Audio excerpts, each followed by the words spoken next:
प्रिय विद्यार्थियों, आज मैं आपके लिए क्लास 10th पोइट्री का poem number 1 dust of snow, जिसके पोइट है रॉबर्ट फ्रॉस्ट, के शॉर्ट आंसर टाइप क्वेश्चंस लेकर आया हूं। ये शॉर्ट आंसर टाइप क्वेश्चंस इस प्रकार हैं। क्वेश्चन नंबर 1 है, how has the poet observed nature in the poem Dust of snow. प्रस्तुत कविता डस्ट ऑफ स्नो में कवि प्रकृति की किस प्रकार निरीक्षित करता है। क्वेश्चन नंबर 2 है, what is the central idea of the poem Dust of snow. प्रस्तुत कविता डस्ट ऑफ स्नो का मुख्य विषय या केंद्रीय भाव क्या है। क्वेश्चन नंबर 3 है, what mood of the poet is reflected in the poem, how does it reflected. इस कविता में कवि की किस मनोदशा को प्रस्तुत किया गया है, इसे किस प्रकार प्रस्तुत किया गया। क्वेश्चन नंबर 4 है, where was the poet and what happened to him. कवि कहाँ पर था और उसके साथ क्या हुआ। क्वेश्चन नंबर 5 है, narrate a similar experience of your life when nature intervened and changed your mood. इसी प्रकार के अनुभव अपने जीवन के बारे में बताएं जिसमें प्रकृति के समावेश ने आपकी मनोदशा को बदल दिया हो। आइए इन प्रश्नों के आंसर देखते हैं। क्वेश्चन नंबर 1 है, how has the poet observed nature in the poem Dust of snow. प्रस्तुत कविता में कवि प्रकृति को किस प्रकार निरीक्षित करता है।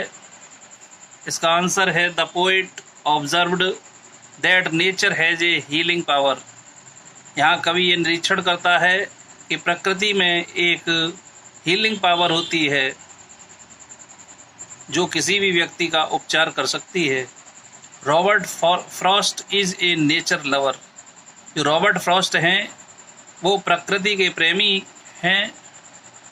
The crow and the hemlock tree are associated with bad omens और डेथ एंड फियर। प्रस्तुत कविता में जो क्रो यानी कौवा है और हेमलॉक ट्री जो एक प्रकार का जहरीला वृक्ष है, ये कवि ने एक बुरे अपशगुन के रूप में इनका चित्रण किया है और इनसे मृत्यु और भय का प्रतीक माना गया है। But Frost has presented them very beautifully. लेकिन रॉबर्ट फ्रॉस्ट ने इन दोनों को बहुत अच्छी तरह से प्रस्तुत किया है। क्वेश्चन नंबर 2 है, what is the central idea of the poem Dust of Snow. कविता का केंद्रीय भाव क्या है। इसका आंसर है, Dust of Snow is an effective poem which has been written by the poet Robert Frost. Dust of Snow जो कविता है वो एक बहुत ही प्रभावित कविता है जिसको रॉबर्ट फ्रॉस्ट के द्वारा लिखा गया है। This poem illustrates us the truth of life. यह कविता हमको जीवन के सत्य के बारे में बताती है। Life is not a bed of roses. जीवन फूलों की सेज नहीं है।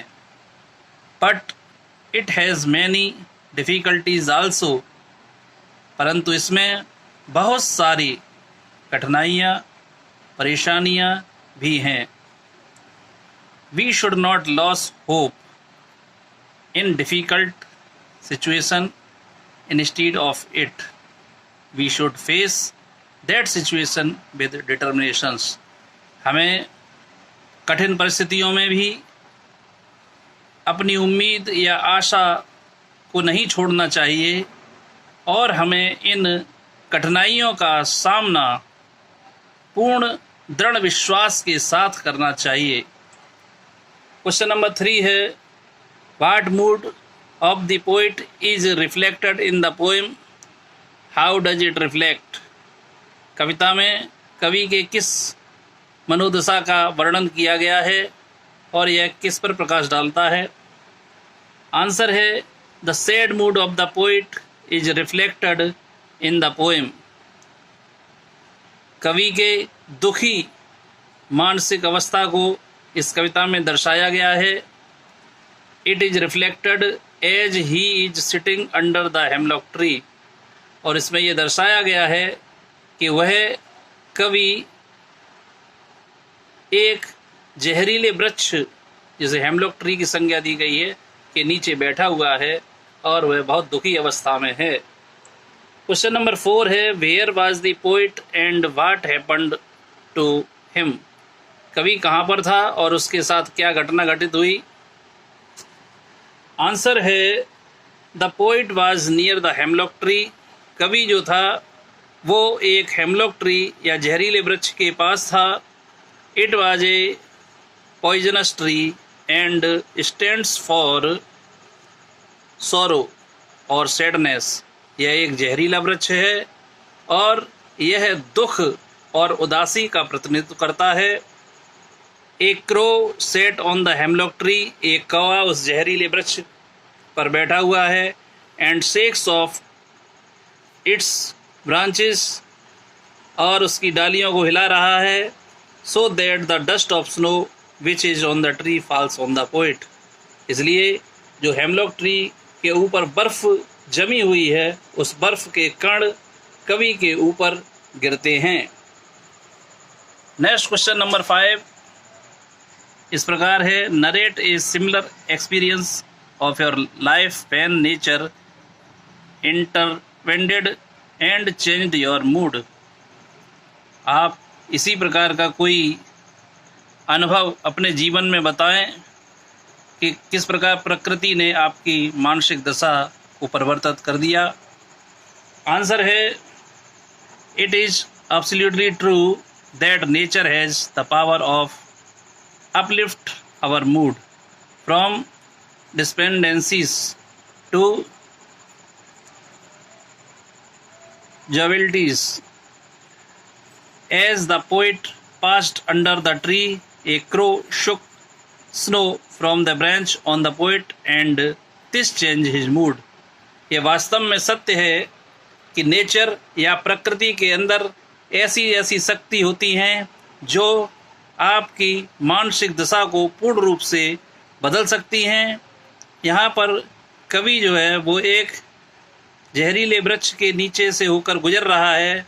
एक क्रो माने एक कौवा, शुक स्नो जो उसके ऊपर गिरा देता है, फ्रॉम द ब्रांच बर्फ के कण, ऑन द पोइट माने कवि के ऊपर, जिसके कारण उसकी जो मनोदशा है वो परिवर्तित हो जाती है। अन्य लॉन्ग आंसर्स टाइप क्वेश्चन जानने के लिए और अन्य महत्वपूर्ण क्वेश्चन आंसर जानने के लिए मेरे चैनल को लाइक करिए, सब्सक्राइब करिए, मेरे नेक्स्ट वीडियोस को देखिए। धन्यवाद।